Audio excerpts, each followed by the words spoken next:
Bonjour à tous. Aujourd'hui, nous allons faire le manteau Nelly. Le manteau Nelly, c'est un manteau qui a été conçu comme un manteau de mi-saison à porter sur une robe pour les cérémonies, par exemple du mois d'avril ou du mois de septembre. Donc c'est un taillage plutôt veste. Si vous voulez le porter en hiver, je vous conseille de faire une taille au-dessus de votre taille du commerce. On va le faire dans un satin de coton de chez Benitex. La première chose à faire est de marquer sur l'envers des devants la pince, poitrine, et les valeurs de couture de la poche. La particularité de ce manteau, c'est d'avoir la poche qui est prise dans la pince poitrine. Pour faire cette poche, il faudra être très précis. On applique une bande de thermocollant au niveau de l'ouverture de poche parce que à ce niveau-là, on va devoir cranter jusqu'à l'intersection des coutures. On va réaliser la poche. Donc on positionne endroit contre endroit la partie haute de la poche.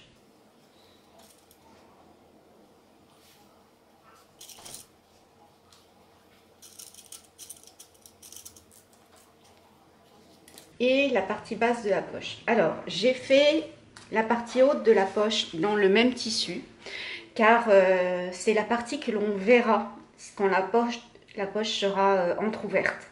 Donc, pour pas que l'on voit ma doublure, je l'ai faite dans le même tissu. La partie basse, je l'ai faite en doublure. Donc, on positionne endroit contre endroit.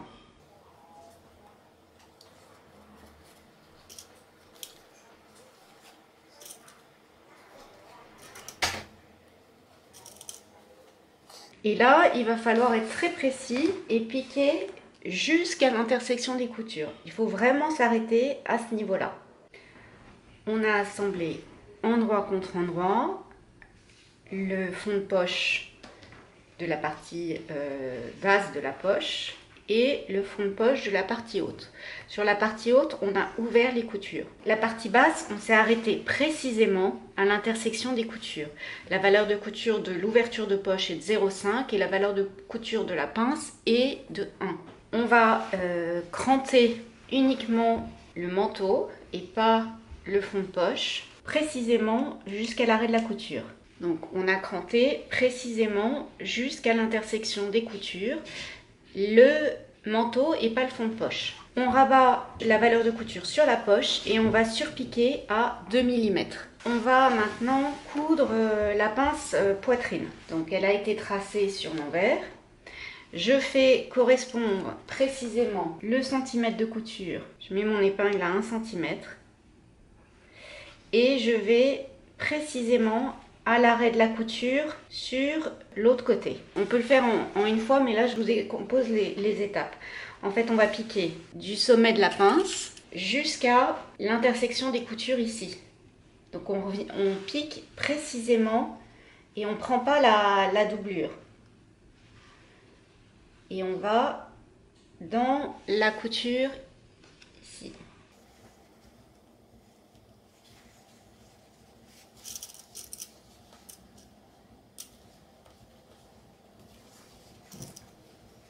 Donc on pique du sommet de la pince jusqu'à l'intersection des coutures. Ici, on a positionné l'intersection entre le devant et le fond de poche et l'intersection précisément des coutures que l'on a crantées. Et on ne prend que le tissu, on ne prend pas la doublure. Donc de ce côté-là, voilà ce que ça donne. Et de l'autre côté, on s'est arrêté précisément à l'intersection des coutures. Donc là, on a piqué la pince jusqu'à cette intersection ici, entre le devant et la poche. Maintenant, on va assembler endroit contre endroit les deux épaisseurs de fond de poche. Donc on positionne endroit contre endroit les deux épaisseurs de fond de poche. À ce niveau-là, on fait bien correspondre les coutures. Donc on met son épingle à 1 cm et on va à 1 cm dans la couture. Et on épingle tout le fond de poche. Ici, je rabats la valeur de couture de 0,5 et je vais la mettre avec l'autre couture.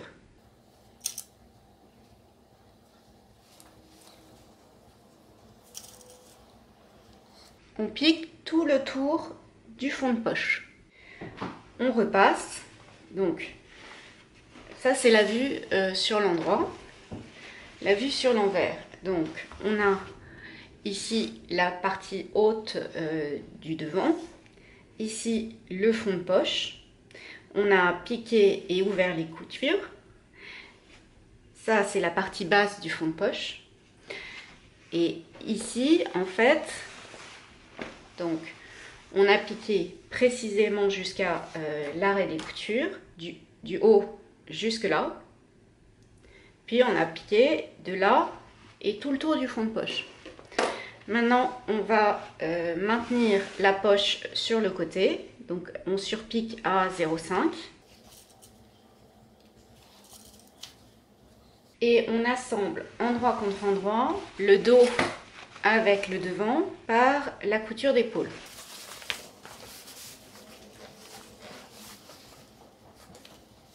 On pique et on ouvre la couture au fer. On fait ça pour les deux épaules. On a assemblé les devants avec le dos par les coutures d'épaule et la couture de côté. Donc là, le corps en tissu est terminé. On va s'occuper des manches. Donc là, on fait la version girly. La version girly, elle a un détail de pli sur la tête de manche. On assemble endroit contre endroit le dessus de manche avec le dessous de manche par la couture de coude et la couture de saignée. On ouvre les coutures au fer et on va former le pli. Donc, il va falloir faire correspondre tous ces crans les uns sur les autres. Donc on plie.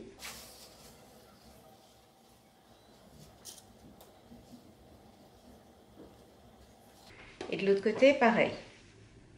On fait correspondre les crans.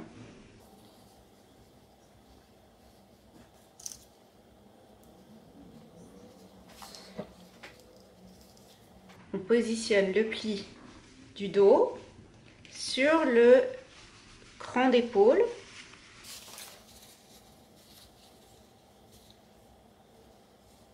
Et le pli de devant sur le pli du dos.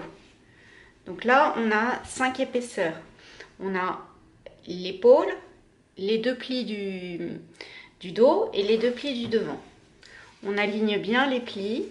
Donc tous les bords au coupé doivent bien s'aligner.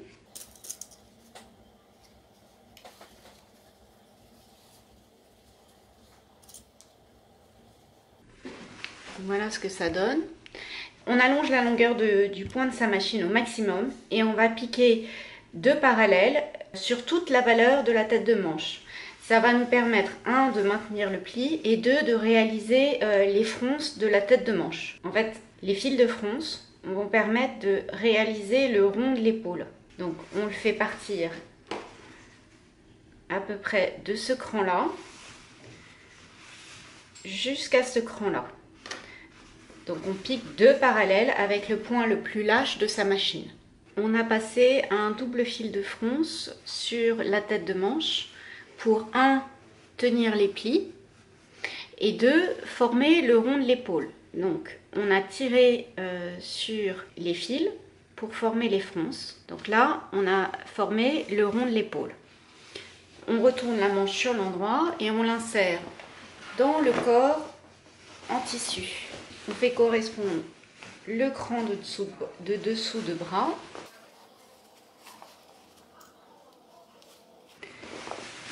le cran d'épaule,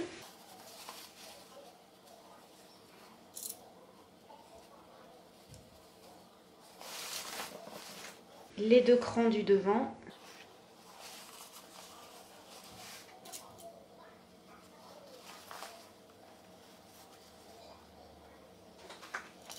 j'ai, avec de la vapeur et au fer, écrasé les petites fronces qui permettent de former le rond de l'épaule. Sur le dos, on a un cran.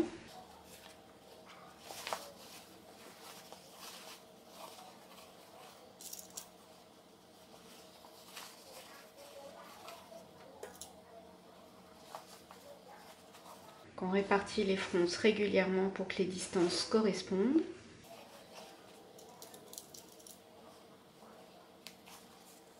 Et on pique tout autour de l'emmanchure en ayant la manche vers soi pour bien répartir les fronces et que les fronces ne soient que dans la valeur de couture, qu'elles ne soient pas apparentes sur l'endroit. Donc voilà ce que ça donne une fois monté. On n'a pas de fronce sur l'endroit. Le corps extérieur est terminé, on va s'occuper du corps intérieur. On a entoilé les parmentures. Pour entoiler un morceau, on réserve un rectangle de tissu dans lequel tient la pièce à entoiler. On thermocolle le rectangle, puis on coupe le morceau. On assemble endroit contre endroit la parmenture dos avec les parmentures devant par les coutures d'épaule. On ouvre les coutures au fer. On replie endroit contre endroit la doublure dos en son milieu. Au niveau du milieu dos, à 1 cm du pli, on pique sur 2-3 cm en vertical, sur le haut et sur le bas. Ça permet de créer un pli d'aisance. Maintenant, on va assembler endroit contre endroit la doublure dos avec les doublures devant. On assemble par les coutures d'épaule et par les coutures de côté. Et on ouvre les coutures au fer. On a assemblé endroit contre endroit le profil devant au dos par la couture d'épaule et de côté. On a ouvert les coutures au fer. Pour les manches en doublure, comme pour les manches en tissu, on assemble endroit contre endroit le dessus de manche avec le dessous de manche par la couture de saignée et la couture de coude. Sur une des manches, on laisse une ouverture d'une quinzaine de centimètres pour pouvoir retourner la veste sur l'endroit. Sur la tête de manche, on passe un fil de fronce pour former le rond de l'épaule. On retourne la manche sur l'endroit et on l'insère dans le corps en doublure. On fait correspondre le cran de dessous de bras, le cran d'épaule, les deux crans du devant et le cran du dos. Et on pique tout autour de l'emmanchure en ayant la manche vers soi pour répartir les fronces régulièrement de manière à ce qu'elles soient uniquement visibles dans la valeur de couture et non sur l'endroit de la manche. On assemble endroit contre endroit le corps en doublure avec les parmentures. Et bien correspondent les milieux dos, les coutures d'épaule. Donc pour cela, je mets mon épingle à 1 cm dans la couture et je vais à 1 cm dans la couture de la doublure.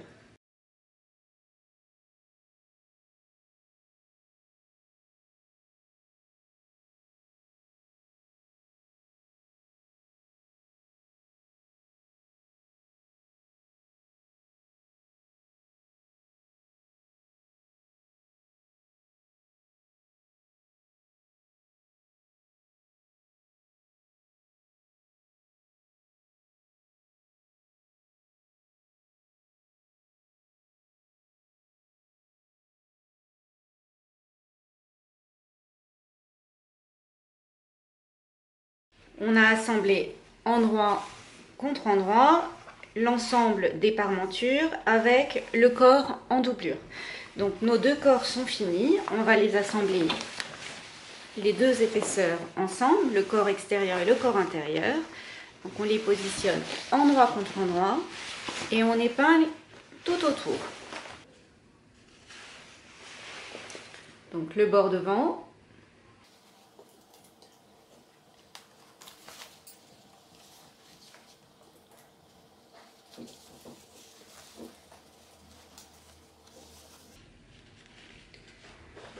L'encolure.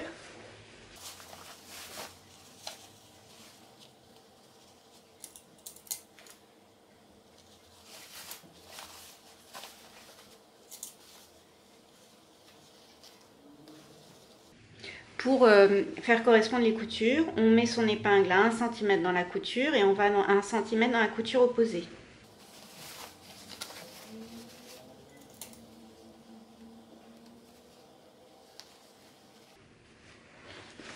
de nouveau le bord devant.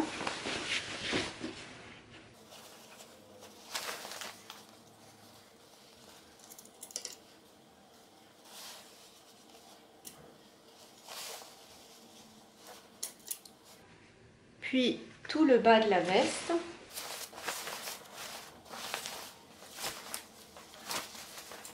Fait correspondre les coutures.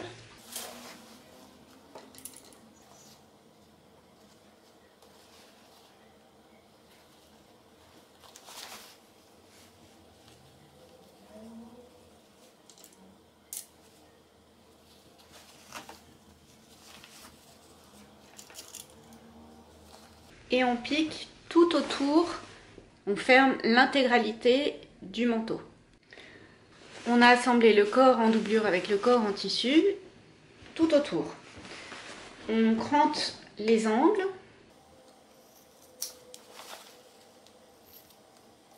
On crante l'encolure. Et maintenant, on va fixer le bas des manches. Alors, pour cela, on positionne le bord devant face à soi.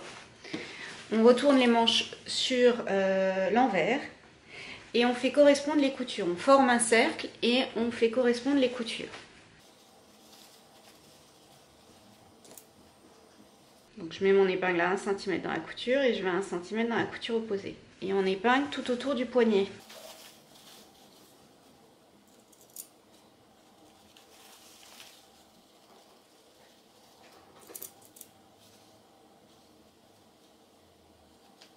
Donc on pique tout autour du poignet. On a formé un cercle avec les manches et on a piqué tout autour du poignet. Avant de retourner le manteau sur l'endroit, il nous reste à fixer les épaulettes.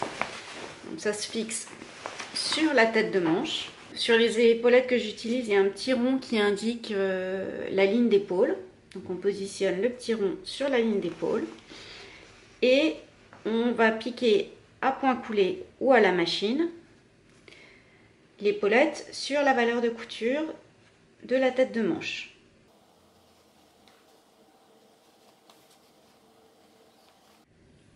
J'ai donc cousu l'épaulette sur la valeur de couture. Je fais également un petit point à la main au niveau de la ligne d'épaule. Et maintenant, on va faire l'ourlet. Pour faire l'ourlet. L'ourlet qui est prévu, c'est un ourlet de 4 cm. On va le faire commencer de la jonction entre la parmenture et la doublure. Cette partie-là, on ne s'en occupe pas. Elle va se positionner naturellement lorsqu'on va retourner le manteau sur l'endroit et repasser. Vous pouvez faire l'ourlet de 4 cm soit avec un point invisible à la main. Moi, je vais utiliser un thermocollant double face. Ça se pose au fer, donc on repasse. Puis on enlève la partie papier, on rabat et on repasse. Donc l'ourlet de 4 cm, il est à faire au bas du vêtement et au bas des manches. On retourne le manteau sur l'endroit en passant par le trou que l'on a laissé dans la manche. J'ai retourné sur l'endroit. J'ai fermé l'ouverture dans la manche. J'ai surpiqué le bord devant et toute l'encolure à 2 mm. J'ai fait mes boutonnières et cousu mes boutons. Donc la croisure, c'est droite sur gauche.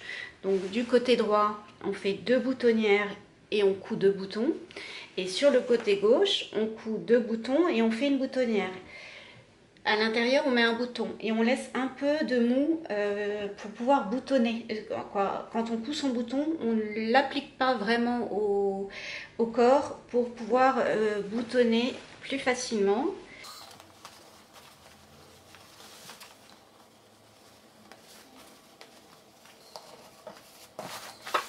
Et le manteau est terminé, donc c'est le manteau Nelly. On peut le faire soit avec des manches avec un jeu de plis sur la tête de manche, c'est la version girly, soit avec des manches tailleur classique. Pour rappel, moi je l'avais conçu comme un manteau à porter sur une robe.